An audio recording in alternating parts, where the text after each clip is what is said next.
Hello candidates. देखिए, जब से एनटीपीसी ग्रेजुएट लेवल का आंसर किया है तभी से आप लोग के मन में कहीं ना कहीं लगातार सवाल चल रही है। आखिर सेफ स्कोर क्या होना चाहिए टाइपिंग के लिए, साइको के लिए और डीबी के लिए। मैं तीनों की बात करूंगा क्योंकि टाइपिंग भी इसमें नेक्स्ट स्टेज में होने वाली है, साइको भी होने वाली है और डीबी भी होने वाली है। ठीक है, इनके लिए भी हम बात करेंगे, साथ ही साथ बात करेंगे जोन वाइज कट ऑफ क्या रहेगी इस वीडियो में जानेंगे। और साथ में जानेंगे कि 34% कैंडिडेट ऐसे हैं जो पासिंग अंकों से भी इस बार नीचे रह गए हैं और कौन कैंडिडेट हैं, कितना नंबर बन पा रहा है, उत्तर कुंजी आने के बाद किन लोगों के मार्क्स में घटाव देखने को मिले, सारी जानकारी आपको इस वीडियो में प्रोवाइड कराएंगे। अगर चैनल पर विजिट किया तो चैनल को सब्सक्राइब कर सकते हो, बेल आइकन दबा सकते हो, क्योंकि एनटीपीसी ग्रेजुएट लेवल जो कोई भी जानकारी आएगी, लेटेस्ट अपडेट आएगी, चाहे वह रिजल्ट के रिगार्डिंग हो, डीबी के रिगार्डिंग हो, टाइपिंग के रिगार्डिंग हो, साइको के रिगार्डिंग हो, कुछ भी इन्फॉर्मेशन आएगी तो सबसे पहले आपको इस चैनल पर देखने को मिल जाएगी। तो चैनल को सब्सक्राइब कर सकते हैं, बेल आइकन दबा सकते हैं।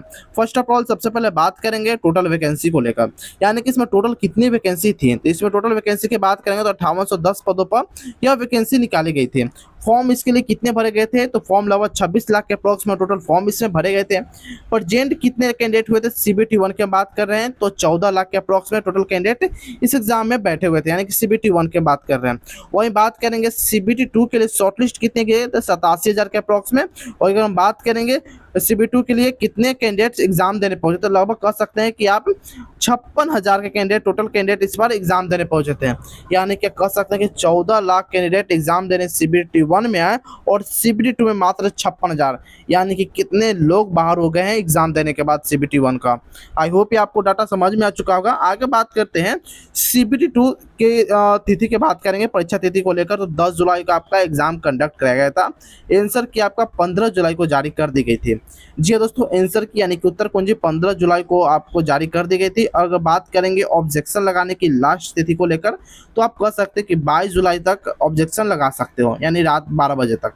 अब बात करते हैं, आप सभी के मन में यहाँ पर एक सवाल लगातार चल रही होगी, आखिर हमें ऑब्जेक्शन लगानी चाहिए कि नहीं लगानी चाहिए।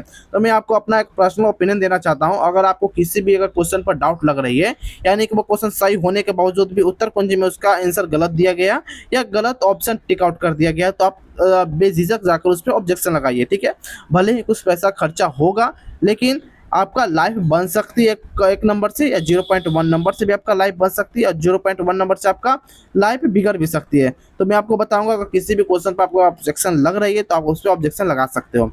आगे बात करते हैं जो काफ़ी इंपॉर्टेंट हो जाती है कि कैटेगरी वाइज और जोन वाइज से वैकेंसी क्या थी। देखिए, आप जो स्क्रीन पर देख रहे हो यह सारा कुछ आपको यहाँ पर दिख रहे हैं। जैसे कि आरआरबी अहमदाबाद में टोटल वैकेंसी की बात करेंगे तो 79 है। वहीं जनरल 43 वैकेंसी है, एससी में 12 है, एसटी की बात करेंगे तो 3 है, ओबीसी में 12 और ईडब्ल्यूएस में टोटल 6 वैकेंसी है।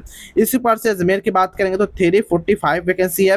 वहीं बात करेंगे बेलगौर में 241 है, भोपाल में 332 है। इसी प्रकार से सारा आप zone wise category wise vacancy देख सकते हो।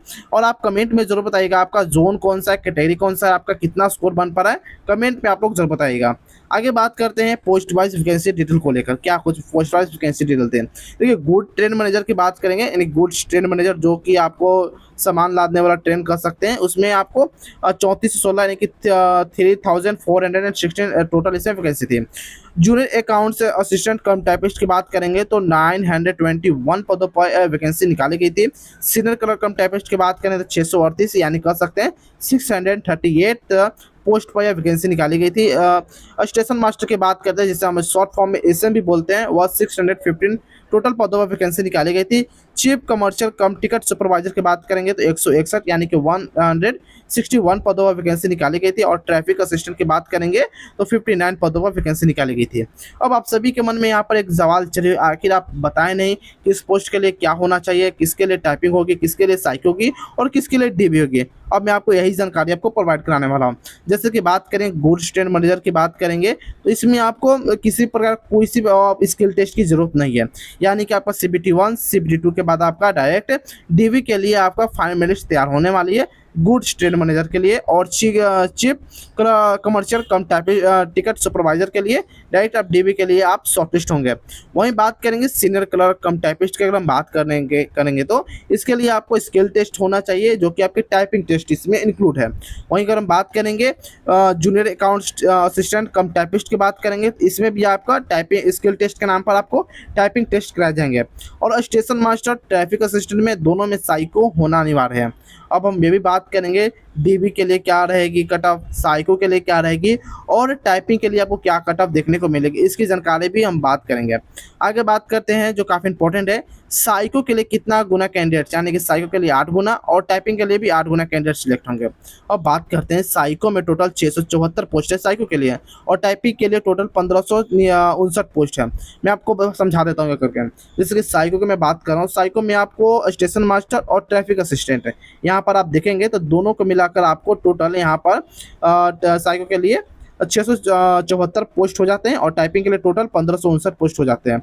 अगर सभी का अगर 8 गुना आप करेंगे, यानी कि 8 टाइम आप मल्टीप्लाई करोगे, तो 5392 कैंडिडेट साइको के लिए सिलेक्ट होंगे, और टाइपिंग के लिए 12472 कैंडिडेट्स टाइपिंग के लिए सिलेक्ट होंगे। आई होप ये डाटा आपको समझ में आ चुका होगा। आगे बात करते हैं जो काफ़ी इंपॉर्टेंट हो जाएगी एग्जाम पैटर्न को लेकर। इससे हमें यह पता चलेगी क्या कुछ इस बार एग्जाम का लेवल देखने को मिला था। जैसे बात करेंगे जनरल अवेयरनेस को लेकर, जो कि इसमें 50 क्वेश्चन पूछे गए थे, टोटल 50 नंबर के। मैथमेटिक्स की बात करेंगे 35 क्वेश्चन पूछे गए थे, 35 नंबर के। और जनरल साइंस रीजनिंग की बात कर रहे हैं, 35 क्वेश्चन पूछे गए थे, 35 नंबर के। आई होप ये डाटा आपको समझ में आ चुका होगा। टोटल नंबर ऑफ क्वेश्चन की बात करेंगे तो 120 क्वेश्चन 120 नंबर के आपसे पूछे गए थे, जो कि आपके 90 मिनट के समय भी दिया गया था। इसमें 1/3 का, यानी कि 1/3 का निगेटिव मार्किंग भी है। यानी कहने का साफ मतलब है, अगर आप 3 क्वेश्चन लगातार या किसी भी 3 क्वेश्चन गलत करते हो तो आपको 1 नंबर डिडक्ट कर ले जाएंगे सही में से। अब बात करते हैं क्या कुछ इस बार सब्जेक्ट वाइज डिफिकल्टी लेवल देखने को मिला था, जो काफी इंपॉर्टेंट डाटा है। सबसे पहले बात करेंगे जनरल अवेयरनेस को लेकर, या जीके जीएस करंट अफेयर, जो भी आप कर सकते हैं। जीके जीएस कर सकते हैं, या आप करंट अफेयर भी कर सकते हैं। अगर इनका लेवल की बात करेंगे तो इस बार हार्ड लेवल का आपका एग्जाम इसमें कंडक्ट कराया गया था, यानी कि जनरल अवेयरनेस का जो इस बार पोर्शन पूछा गया था काफी हार्ड थी। वही बात करेंगे मैथमेटिक्स को लेकर, यानी कि मैथ सब्जेक्ट को लेकर, टोटल इसे 35 क्वेश्चन पूछे गए थे। 35 में से अगर हम बात करेंगे तो 25 ऐसे क्वेश्चन थे जो कि एवरेज क्वेश्चन पूछे गए थे इसमें, यानी कि जो भी एवरेज स्टूडेंट है वो 25 क्वेश्चन आसानी से हल कर लेंगे। लेकिन वही बात करेंगे 10 क्वेश्चन को लेकर, तो 10 क्वेश्चन काफी कैलकुलेटिव क्वेश्चन पूछे गए थे। क्वेश्चन की अगर बात करेंगे तो क्वेश्चन देखने में काफी नॉर्मल लग रही थी, लेकिन जैसे हल करेंगे तो अब 0 पॉइंट कुछ में आंसर आ रही थी, काफी मल्टीप्लाई करने के, डिवाइड करने जैसा क्वेश्चन आ रही थी। उसमें काफी बच्चों का टाइम टेकन सवाल लग रहा था कि हाँ, यह काफी टाइम टेकन है। बहुत सारे लोगों ने यह मैथ का 10 क्वेश्चन स्किप भी कर दिया। आगे बात करते हैं जो काफी इंपॉर्टेंट होगी रीजनिंग को लेकर। रीजनिंग की बात करेंगे जो कि आपको 100 इसमें टोटल इसमें 35 क्वेश्चन पूछे गए थे रीजनिंग में। अगर बात करेंगे रीजनिंग को लेकर तो यह मॉडरेट लेवल के क्वेश्चन पूछे गए थे। जी हाँ दोस्तों, रीजनिंग थी जो कि मॉडरेट लेवल के क्वेश्चन थी। इसमें एवरेज स्टूडेंट की बात करेंगे तो 30 से लेकर 32 क्वेश्चन तक सही कर पा रहे हैं रीजनिंग में। आई होप ये डाटा आपको समझ में आ चुका होगा कि रीजनिंग को लेकर, मैथ को लेकर, जीके जीएस को लेकर क्या कुछ इस बार डिफिकल्टी देखने को मिली थी। अब बात करते हैं जो कि है कटअप को लेकर। इस जो मैं आपको कटअप बता रहा हूँ टाइपिंग और साइको के लिए आपको मैं कटअप बता रहा हूँ। जैसे कि अगर आपको यूआर से 83 से 85 अगर आपके स्कोर बन पा रहे तो आप सेफ हो और आगे की तैयारी कर सकते हो। मैं टाइपिंग और साइको के लिए बता रहा हूँ। ओबीसी की बात करेंगे तो 80 से लेकर 72 के बीच में, अगर आपके 80 से लेकर 82 के बीच में अगर आपके स्कोर बन पा रहे हैं तो आप सेफ हो। वहीं अगर हम बात करेंगे 75 से 78 के बीच में अगर आप ईडब्ल्यूएस से हो तो आपके स्कोर बन पा रहे हैं तो आप सेफ हो और टाइपिंग या साइको की तैयारी आप कर सकते हो। वहीं अगर हम बात करेंगे एससी को लेकर, अगर 72 से लेकर 75 के बीच में अगर आपके स्कोर बन पा रहे हैं तो सेफ हो, और एसटी के लिए 70 से 72 के अप्रोक्स में अगर आपके स्कोर बन पा रहे हो तो आप सेफ हो और टेंशन लेने की कोई जरूरत यहाँ पर आपको नहीं है। और टाइपिंग की या साइको की तैयारी आप आराम से स्टार्ट कर सकते हो। आई होप ये आपको समझ में आ चुका होगा। वही अगर हम बात करेंगे डीबी के लिए, यानी कि नॉन टाइपिंग पोस्ट के लिए क्या कुछ कट ऑफ रहेगी इसके रिगार्डिंग बात करेंगे, जो कि यूआर से अगर 90 से 95 अगर आपके बन पा रहे हैं, इससे कुछ ज़्यादा ही कट ऑफ रहेगी डीबी के लिए। अगर बात करेंगे यूआर से 90 से 95 के अप्रोक्स में अगर आपके स्कोर बन पा रहे हैं तो सेफ हो। ओबीसी में 88 से 90, ईडब्ल्यूएस की बात करेंगे 85 से 87, एससी की बात करेंगे तो 81 से 83 और एसटी की बात करेंगे 78 से 80 के बीच में अगर आपके स्कोर बन पा रहे हैं तो यहाँ पर आप सेफ हो और टेंशन लेने की कोई जरूरत नहीं है और आप डीबी की तैयारी कर सकते हो। डीबी में क्या क्या डॉक्यूमेंट लेंगे इसकी जानकारी मैं आपको प्रोवाइड करा दूंगा, तो इसके लिए भी आपको टेंशन लेने की जरूरत नहीं है। लेकिन आप कमेंट में जरूर बताइएगा आपका स्कोर कितना बन पा रहा है, आपका जोन कौन सा है और कैटेगरी कौन सा है, स्कोर क्या है, आप कमेंट में ये तीनों चीज जरूर लिखिएगा। बाकी और किसी प्रकार कोई डाउट लगे तो कमेंट सेक्शन के माध्यम से पूछ सकते हैं। बाकी अगर जोन वाइज जानना चाहते हो तो जोन का अपना एक नाम लिख दीजिएगा, स्कोर आप लिख दीजिएगा, आपके कितना मार्क्स रो मार्क्स बन पा रहे हैं वो भी लिख दीजिएगा।